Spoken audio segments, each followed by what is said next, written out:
Hey everyone, I am Syed Adnan Ali and I am CS graduate from Dr. Babasaheb Ambedkar Technical University. So the main purpose of doing this video is to explain you that when I was like in third year or second year, I used to think if I achieve this like some internships or I do this bunch of projects or solve this amount of DSA question, I will be getting job. So and my profile will be blooming up on LinkedIn, but it's not like it's big L for you.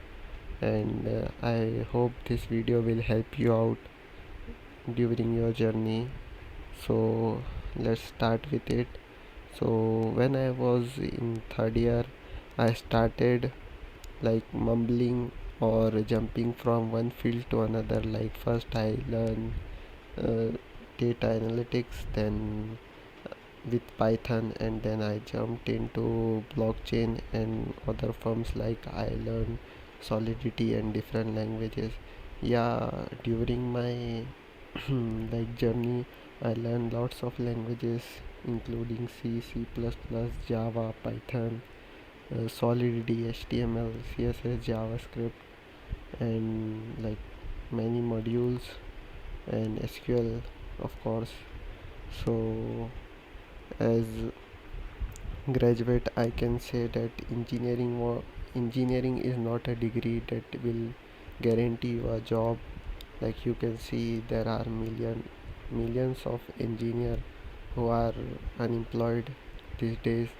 But I want to confess something like engineering is not something that will employ you, it's something which will build you. You have to be an employable person, you have to skill up yourself. And with that said, let's start our video. So as being an like third year or second year student, I used to think if I did a bunch of internships, then my profile will be like doing flying colors in recruiters, like in recruiters, what we can say, uh, POV, but that's not so. So I have done uh, two internships. In one of them, I also got a letter of recommendation, and I have done like a lot of certification. Some of them I didn't uploaded on LinkedIn, but that's okay. So I learn after all, like if like you can get a millions of certificate online and you can generate it by yourself, but they cost nothing to you if you are not skilled enough. Like see, these skills will take you to the interview, and your DSA skills will and communication skills will, like this project based skills, your languages and your libraries and your projects and your GitHub will take you to the door of your job or your like dream job, and your DSA skills will help you to open that door and get into that job.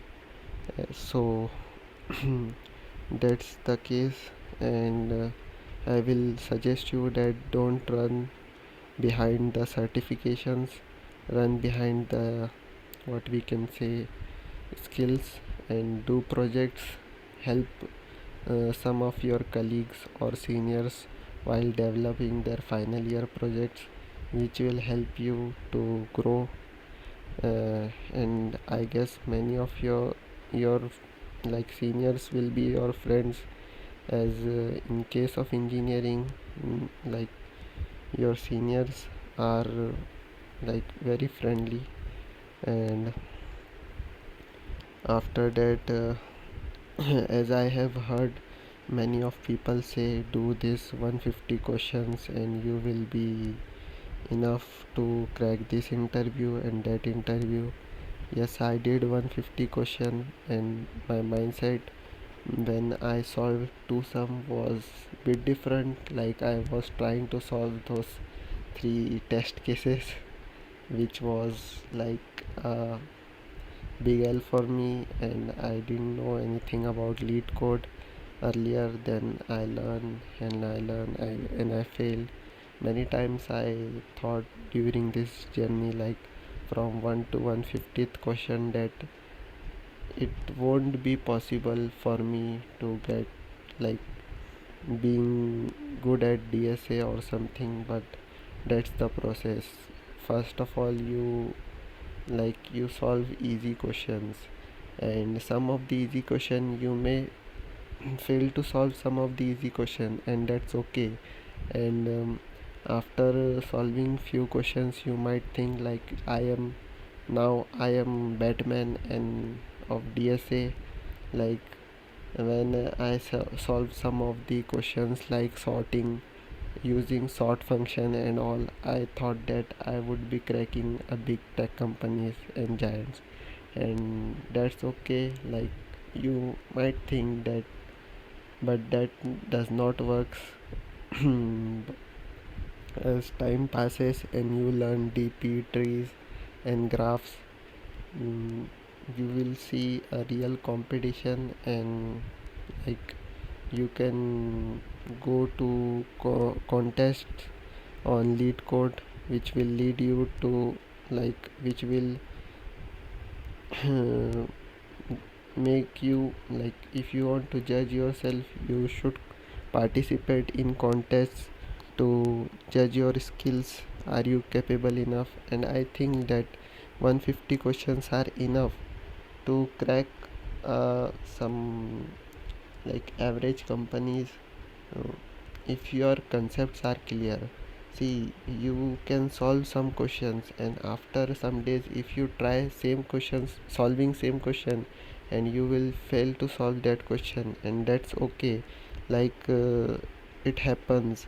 And most of the time you can look to the solution, and you can solve. If it's an hard topic, you can revisit the same question and try to solve it by yourself, or by seeing some xyz person's solution, etc. That will help you. And while watching their solution videos or code, you should try to understand what types of techniques and how they are using their IQ to solve that problem, which will help you to grow. And like yes, 150 questions are pretty good, but you have to do about 300 questions to at least like you can perform in a interview where hard questions are being asked. See, easy questions are like, what I can say, easy questions are very easy sometimes, but while solving medium questions, you need to know concepts. If you know a concept uh, which should be applied to a medium type of question, and like if you can solve a medium question by many techniques, and there would be lots of approaches, but you have to go through the most like optimal approach. But most of the companies or recruiters won't see, like they want to know how you think, or you just copy and pasted your code and something, and you are showing off your lead code. That's not the case. You have to like you have to explain what is your mental condition when you solve the problem, like how do you apply the approaches, and how do you think while solving this type of questions. And that that will, like, if you are good enough in communication skills as well as average in DSA, that's okay. You can crack interviews, but there are many factors that also affect your interview, like you can say your luck. You might be asked some questions on the topics you worked hard at, like I have worked hard at stacks, queues, linked list. So if a question appears from those kind of topics, uh, let it be hard, like I can at least explain my approach to recruiter, and one brute force approach, one optimal approach, and that will be okay to make recruiter satisfied that this person know, and he can be employable enough. So let's back to our get back to our LinkedIn. And I thought, like, LinkedIn is a platform where you can show yourself. Like you might have seen an um, movie, I don't remember its name. Like in that movie, uh, interviewer asked that person to sell a pen to him. In same way, on LinkedIn you have to sell yourself, so you have to make your profile good enough so that if any recruiter visits your profile, or someone is trying to, like, uh, looking for a person who can join their company. I have seen many people's their LinkedIn was pretty good and impressive, and many recruiters, like big tech giants, like I can't say their name either, they can sue me, but your LinkedIn can be a big W for you. So make your LinkedIn optimal, and do upload whatever you are doing, that will like that will build your image in front of a person who is looking for, like who is recruiting or hunters and etc. So this was it.